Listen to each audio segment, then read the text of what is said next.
second story out of the following book called The Tales of Beedle the Bard. In my previous ASMR video, I read the first story out of this book, and I'm going to be reading the second story in this video. I've been a little bit busy recently. Well, I've been busy for majority of this year, so that is why my content is a little bit,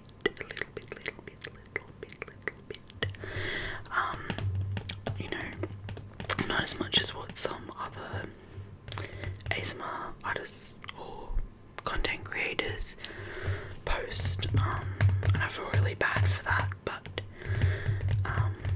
anyway, I'm going to be reading the second story out of this book, which is called The Fountain of Their Fortune, and I'm just going to try and get a good angle because this book is like folding in the middle and it's hard to keep it open, so I'll try my best. The Fountain of Their Fortune. High on a hill in an enchanted garden, enclosed by tall walls and protected by strong magic, flowed the Fountain of Fair Fortune. Once a year, between the hours of sunrise and sunset on the longest day, a single unfortunate was given the chance to fight their way to the fountain, bathe in its waters, and receive fair fortune forevermore. On the appointed day, hundreds of people travelled from all over the kingdom to reach the garden walls before dawn.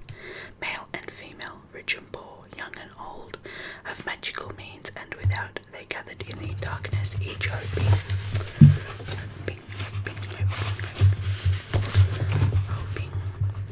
that they would be the one to gain entrance to the garden. Three witches, each with her burden of woe, met on the outskirts of the crowd and told one another their sorrows as they waited for sunrise. The first, by name Usher, was sick of a malady no healer could cure. She hoped that the fountain would banish her symptoms and grant her a long and happy life. The second, named Althea, had been robbed of her home, her gold, and her wand by an evil sorcerer.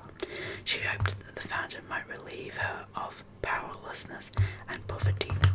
The third, named Amata, had been deserted by a man who she loved dearly, and she thought her heart would never mend. She hoped that the fountain would relieve her of her grief and longing. Pitying each other, the three women agreed that, should the chance befall them, they would reunite and try to reach the fountain together. The sky was rent with the first ray of sun, and a chink in the wall opened. The crowd surged forward, each of them shrieking their claim for the fountain's benison. Creepers from the garden beyond snaked through the pressing mass and twisted themselves around the first witch, Asha. She grasped the wrist of the second witch, Althea, who seized tight upon the robes of the third witch, Amata, and Amata became caught upon the armour of a dismal... Sorry about that, my battery just blinked off, but we should make it to the end. Sorry about that. And Amata became caught upon the armour of a dismal-looking knight who was seated on a bone-thin horse. The creepers tugged the three witches through the chink in the wall, and the knight was dragged off his steed after them.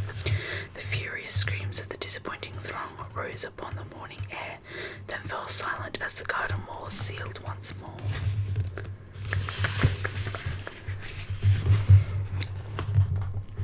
Asha and Althea were angry with Amata, who had accidentally brought along the knight. Only one can bathe in the fountain. It will be hard enough to decide which of us it will be without adding another.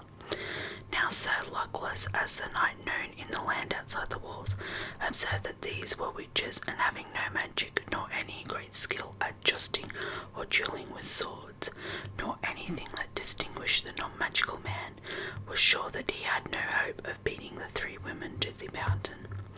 He therefore declared his intention of withdrawing outside the walls again. At this, Amata became angry too. Faint-heart, she chided him, "Draw your sword, knight, and help us reach our goal."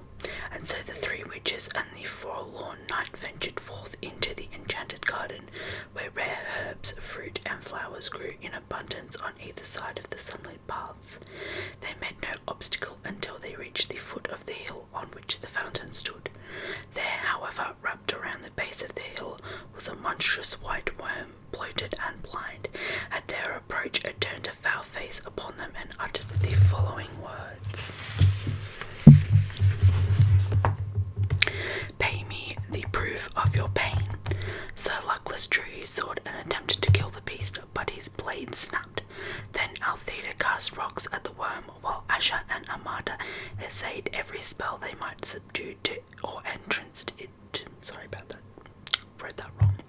Every spell that might subdue or entrance it, but the power of their wands was no more effective than their friend stones or the knight's steel. The worm would not let them pass. The sun rose higher and higher in the sky, and Asher, despairing, began to weep. Then the great worm placed its face upon hers and drank the tears from her cheeks. In its thirst assuaged, and the worm slithered aside and vanished into a hole in the ground. Rejoicing at the worm's disappearance, the three witches and the knight began to climb the hill, sure that they would reach the fountain before noon. Halfway up the steep slope, however, they came across words cut into the ground before them: "Pay me the fruit of your labours." Sir Luckless took out his only coin and placed it upon the grassy hillside, but it rolled away and was lost. The three witches and the knight continued to climb, but though they walked for hours more, they advanced not a step.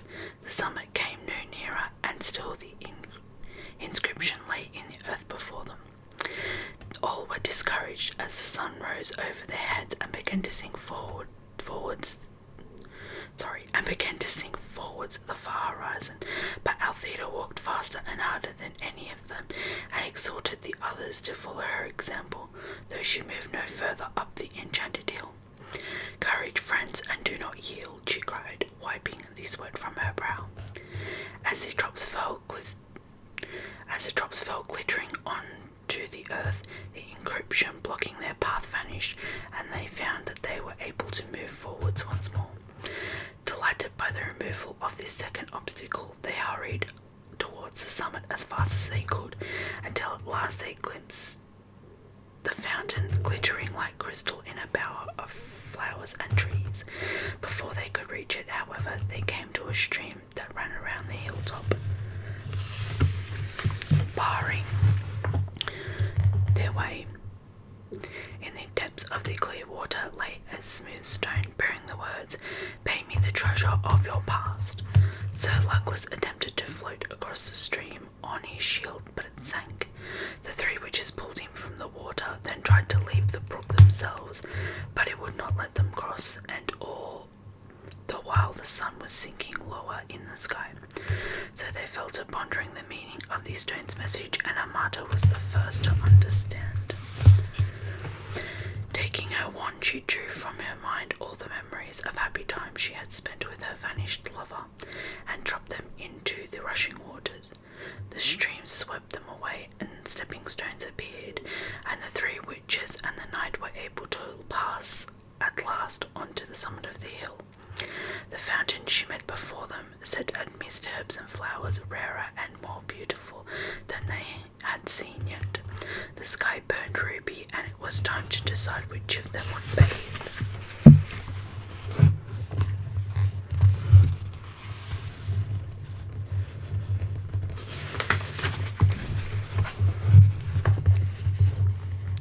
Before they could make their decision, however, frail Asher fell to the ground.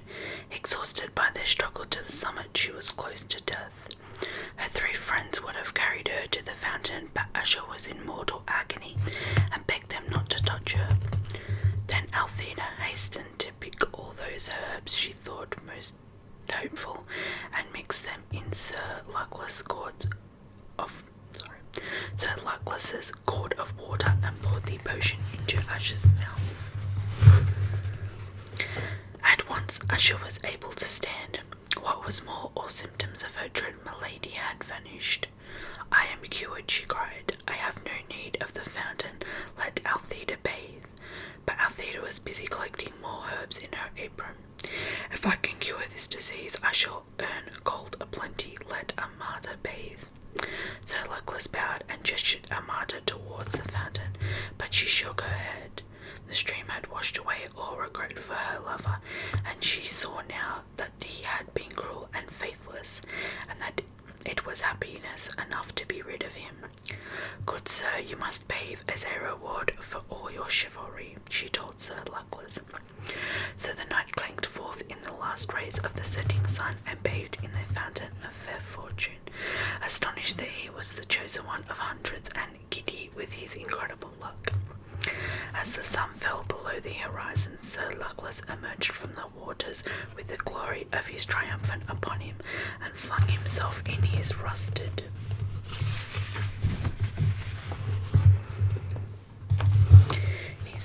armour at the feet of Amata, who was the kindest and most beautiful woman he had ever beheld. Flushed with success, he begged for her hand and her heart, and Amata, no less delighted, realized that she had found a man worthy of them. The three witches and the knight set off down the hill together, arm in arm, and all four led long and happy lives, and none of them ever knew or suspected that the fountain's water carried no enchantment at all. And now we have Albus Dumbledore's notes, like the story before. It says the Fountain of Fair Fortune is a perennial favourite, so much so that it was the subject of the sole attempt to introduce a Christmas pantomime to Hogwarts festive celebrations. Our then herbology master, Professor Herbert Beery, an enthusiastic devotee to amateur dramatics, proposed an adaptation of this well-beloved children's tale as a Yuletide treat for staff and students. I was then a young transfiguration teacher, and Herbert assigned me to special effects which included providing a fully functioning fountain of fair fortune and a miniature grassy hill up which our three heroines and hero would appear to march, while it sank slowly into the stage and out of sight. I think I may say without vanity that both my fountain and my hill performed the parts allotted to them with simple goodwill. Alas, that the same could not be said for the rest of the cast.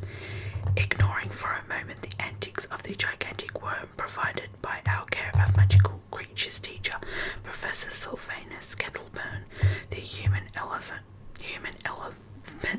proved disastrous to the show. Professor Beery, in his role of director, had been dangerously oblivious to the emotional entanglements seething under his very nose. Little did he know that the students playing Amata and Sir Luckless had been boyfriend and girlfriend until 1 hour before the curtain rose, at which point Sir Luckless transferred his affections to Usher. Suffice it to say, our seekers after fair fortune never made it to the top of the hill. The curtain had barely risen when Professor Kettleburn's worm, now revealed to be an ash winter with an engorgement charm upon it, exploded in a shower of hot sparks and dust, filling the great hall with smokes and fragments of scenery. While the enormous fiery eggs it had laid at the foot of my hill ignited the floorboards, Amata and Usher turned upon each other, drilling so fiercely that Professor Beery was caught in the crossfire, and staff had to evacuate the hall as the inferno now raging on stage threatened to engulf the place. The night's entertainment concluded with a packed hospital wing. It was several months before the great hall lost its pungent aroma of wood smoke, and even longer before Professor Beery's head reassumed its normal proportions, and Professor Kettleburn was taken off probation. Headmaster Armando Dippet imposed a blank ban on future pantomimes, a proud non-theatrical tradition that Hogwarts continues to this day. A dramatic fiasco notwithstanding, the Fountain of Fair Fortune is probably the most popular of Beedle's tales, although, just like the Wizard and the Hopping Pot, it has its detractors. More than one parent has demanded the removal of this particular tale from the Hogwarts library, including, by coincidence, a descendant of Brutus Malfoy and one-time member of the Hogwarts Board of Governors, Mr. Lucius Malfoy. Mr. Malfoy had submitted his demand for a ban on the story in writing. Any work of fiction or non-fiction that deceives into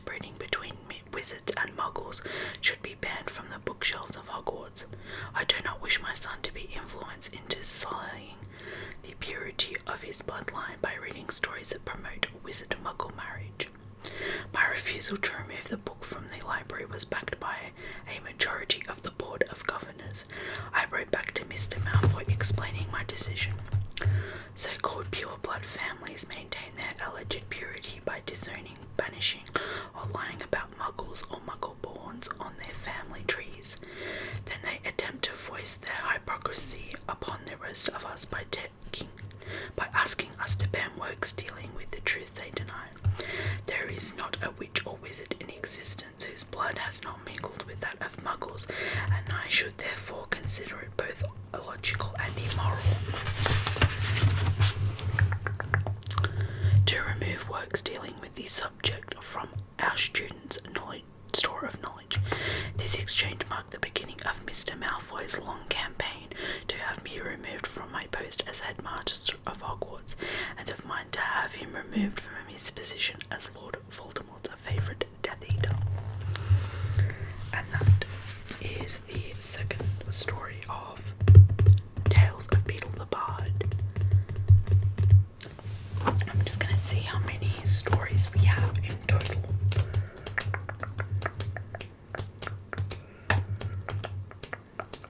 Just flicking through. So we have another 2 left in this book. So I thank you so much for watching this. If you enjoyed this video, please be sure to subscribe and check out my other videos that I have posted up as well. I think that the audio that I'm currently using, I'm using my Blue Yeti, and I think it's ultimately better than the first story where I just used my AirPods to read the story. It was not as crisp and not as easy to explain. And I'm sorry if I slurred any words, or if I missed any words, or if I ruined any. So I hope you enjoyed this, and I will see you in my next video. Thank you so much for being here, and I hope that you're taking care of yourself and that you're happy and healthy, and I will see you next time.